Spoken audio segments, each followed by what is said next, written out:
Hello students, आप सभी का स्वागत है मेरे चैनल मिस्ट्री ऑफ केमिस्ट्री में। अधिकतर आपने देखा होगा कि बहुत से बच्चे आपस में डिस्कशन करते हैं और वह यह सोचते हैं कि अगर हम पूरी केमिस्ट्री को रट लें तो हम बहुत अच्छा आईआईटी और नीट के एग्ज़ाम में परफॉर्म कर सकते हैं।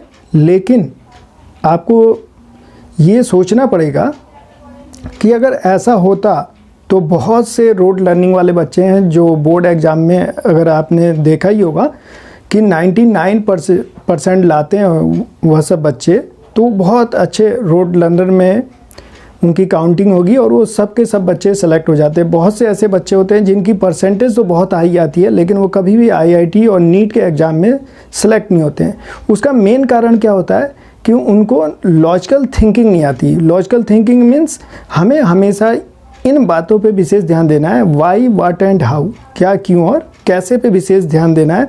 जब आप थिंकिंग करेंगे और जितनी ज़्यादा थिंकिंग करेंगे आप उतने ज़्यादा क्वेश्चनों को सॉल्व कर पाएंगे।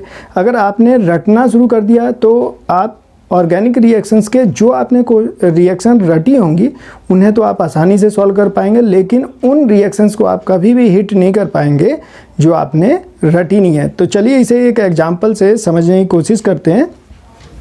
जैसे अगर मैं यहाँ पर एक क्वेश्चन लेता हूँ CH3 CH double bond CH2 plus HBr और इसका प्रोडक्ट पूछूं कि प्रोडक्ट क्या होगा, तो आपको बहुत हंसी आएगी कि सर ने बहुत ही सिंपल क्वेश्चन पूछ लिया और ये किस पर बेस्ड है, मार्कोनिकॉफ रूल पर बेस्ड है और आपको इसका स्टेटमेंट भी ध्यान होगा। तो आप आसानी से इस रिएक्शन को, इस ऑर्गेनिक रिएक्शन को सॉल्व करके बता देंगे कि प्रोडक्ट क्या होगा। आपके लिए बहुत ही सिंपल है। क्यों? इस क्वेश्चन को आप देख चुके हैं फर्स्ट ईयर में और ये बहुत ही सिंपल सा क्वेश्चन है और इस क्वेश्चन को आप 12th में भी देखेंगे। तो इसे हम भी सॉल्व करते हैं। तो देखिए ये हो गया हमारा अनसिमेट्रिकल एल्कीन और ये हमारा हो गया अनसिमेट्रिकल रीजेंट। अब समझ लेते हैं इसे हिंदी में क्या कहते हैं, असममित अभिकर्मक, और इसे कहेंगे असममित एल्कीन। इसका मीनिंग क्या है, जैसे देखिए अगर मैं CH2 डबल बॉन्ड CH2 ले लूँ, ये भी एल्कीन है, और यहाँ से अगर इसे कट कर लिया जाए, कट कर दें तो देखिए ये सिमेट्रिकल होगा, सिमेट्रिकल एल्कीन है। क्यों कह रहा हूँ ऐसा में, या देखिए जहाँ से हमने डबल बॉन्ड के पास से कट किया तो इधर भी CH2 है और इधर भी CH2 है, तो ये क्या हो गया, सिमेट्रिकल एल्कीन हो गया, सममित एल्कीन हो गया। और ये कैसा है, अनसिमेट्रिकल एल्कीन है। तो कहाँ से कट कीजिए, ये देखिए यहाँ से कट करेंगे तो इधर CH2 और इधर क्या है CH3 CH, मतलब यहाँ 2 कार्बन इधर 1 कार्बन। तो समझ में आ गया होगा। अब इसी तरह से अगर मैं यहाँ पर बात करूँ, अगर मैं Cl2 ले लूँ और इसे ऐसे लिख लूँ, यहाँ से कट किया जाए तो देखिए इधर भी Cl इधर भी Cl, तो ये कैसा हो गया, अनसिमेट्रिकल रीजेंट हो गया। क्या बात समझ में आ रही है आपको? तो ये कैसा हो गया, सममित अभिकर्मक हो गया, सिमेट्रिकल। अगर HBr को देखा जाए तो जरा HBr को देखिए, यहाँ से अगर कट कर लिया जाए तो यहाँ क्या है, यहाँ देखिए यहाँ है Br और इधर क्या है H, तो ये कैसा है, ये अनसिमेट्रिकल होगा क्योंकि एक साइड Br एक तरफ H है, तो ये कैसा है, अनसिमेट्रिकल रीजेंट। तो ये अनसिमेट्रिकल रीजेंट है। क्या इतनी बात समझ में आ गई? अब देखिए इस क्वेश्चन को हम लोग, इस ऑर्गेनिक रिएक्शन को कैसे सॉल्व करेंगे। देखिए एक स्टेटमेंट आपको याद होगा मार्कोनिकॉफ रूल का, जिसके थ्रू हम इस क्वेश्चन को सॉल्व करेंगे। तो उसका स्टेटमेंट आपको बता देता हूँ कि स्टेटमेंट में क्या कहा गया है। उस स्टेटमेंट में अगर हम डिफाइन करें तो उसमें बताया गया है कि when unsymmetrical alkene reacts with unsymmetrical reagent then negative part of the reagent should be attached where that lesser number of hydrogen atom is present around the double bond। क्या मीनिंग है इसका?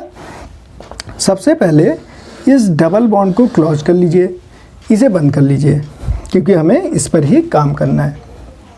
इसके बाद ये बताया गया है कि ये जो अभिकर्मक का ऋणात्मक भाग है वो कहाँ पे जुड़ जाए, जहाँ पर हाइड्रोजन की संख्या कम है। देखिए इधर यहाँ पे 2 हाइड्रोजन है, यहाँ 1 हाइड्रोजन है। तो ये बताया गया है कि जहाँ पे हाइड्रोजन की संख्या कम है, मैं एक बार हिंदी में भी बता देता हूँ आपको। उसमें ये बताया गया है कि जब असममित एल्कीन की अभिक्रिया असममित अभिकर्मक से कराई जाती है, तब असममित अभिकर्मक का ऋणात्मक भाग उस कार्बन से जोड़ दीजिए जहाँ पर हाइड्रोजन की संख्या कम है। तो यहाँ पे देखिए, यहाँ जोड़ देता हूँ मैं, तो आपको क्या मिलने वाला है, CH3CH। तो ऋणात्मक भाग तो यहाँ जोड़ देंगे और ये जो H है वो यहाँ जुड़ जाएगा। तो देखिए ये प्रोडक्ट आ जाएगा। तो इस रिएक्शन को आपने देखा है तो आप आसानी से इस ऑर्गेनिक रिएक्शन को आप सॉल्व कर दे रहे हैं। अब इसे रटकर, क्योंकि जो हमारा बोर्ड एग्ज़ाम होता है उसे हमें क्वालिफाई करना होता है और वो जो एग्ज़ाम है वो इन्फॉर्मेशन बेस्ड है, तो वहाँ पे आप याद कर लेते हैं, तो रोट लर्निंग कर लेते हैं, तो आप आसानी से उसे एग्ज़ाम को क्वालिफाई कर जाएंगे। लेकिन IIT के एग्ज़ाम में ऐसा नहीं होता है। वहाँ पे देखिए एक क्वेश्चन ले रहा हूँ मैं IIT का और इसे सॉल्व करने की कोशिश करते हैं। देखिए यहाँ पे कैसे दिया हुआ होगा, CH3 CH double bond CH CH2 CH3 plus HBr। अब देखिए इस क्वेश्चन को अब आप कैसे सॉल्व करेंगे, ये IIT में आया हुआ क्वेश्चन है।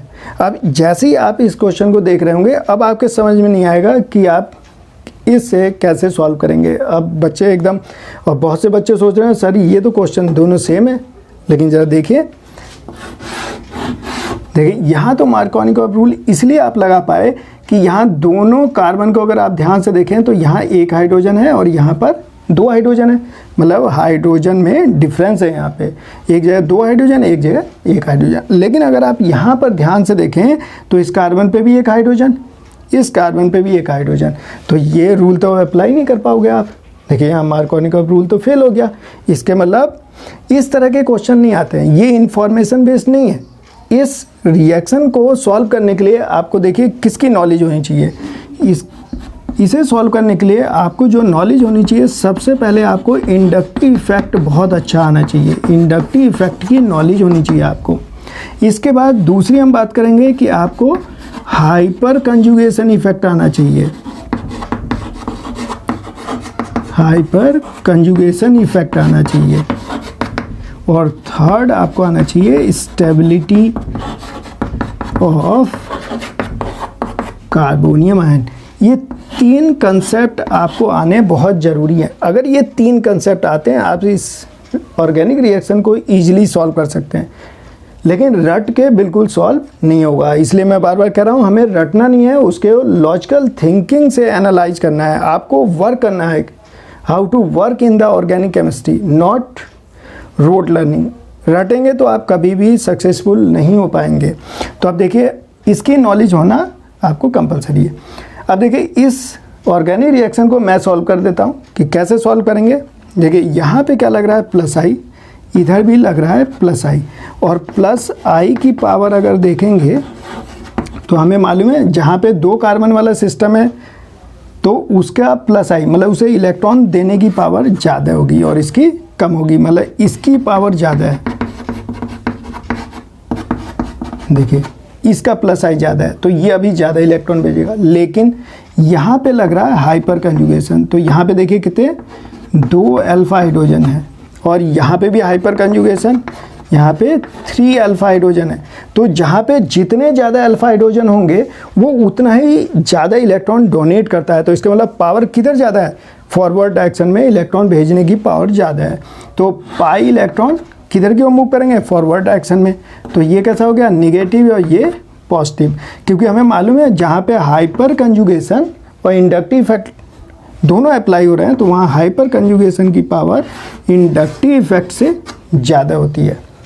तो ये बात ध्यान रखना है। अब देखिए आसानी से सॉल्व हो गया, ये निगेटिव ये पॉजिटिव, तो इसका प्रोडक्ट क्या आ जाएगा, यहाँ लिख देते हैं CH3CH, ये पॉजिटिव ये निगेटिव जुड़ जाएगा और इस तरह से इसका आंसर आ जाएगा। तो देखिए बिना रटे हमने इसे सॉल्व कर दिया क्योंकि हमें इसकी नॉलेज है। तो मेरा कहने का मीनिंग ये है कि जो मैं आपको स्टार्टिंग में GOC पढ़ा रहा हूँ, जर्नल ऑर्गेनिक केमिस्ट्री, देखिए यहाँ पे मैं लिखा है YGOC नेसेसरी, मतलब क्यों हमें जर्नल ऑर्गेनिक केमिस्ट्री पढ़ने की ज़रूरत है। क्योंकि अगर हम जर्नल ऑर्गेनिक केमिस्ट्री पढ़ लेते हैं, जो मैंने GOC में स्टार्ट कर दिया है और मैं आपको पढ़ा रहा हूँ, तो उसे आप बहुत ध्यान से पढ़िए, उसके नोट्स बनाइए, तब आप में भी धीरे धीरे परफेक्शन आएगा और आप भी बिना रटे ऑर्गेनिक रिएक्शंस को सॉल्व कर पाएंगे। तो आप GOC वगैरह ज़रूर अच्छे तरीके से देखें और उसके नोट्स बनाएं। फिर हम एक नए टॉपिक में फिर नेक्स्ट वीडियो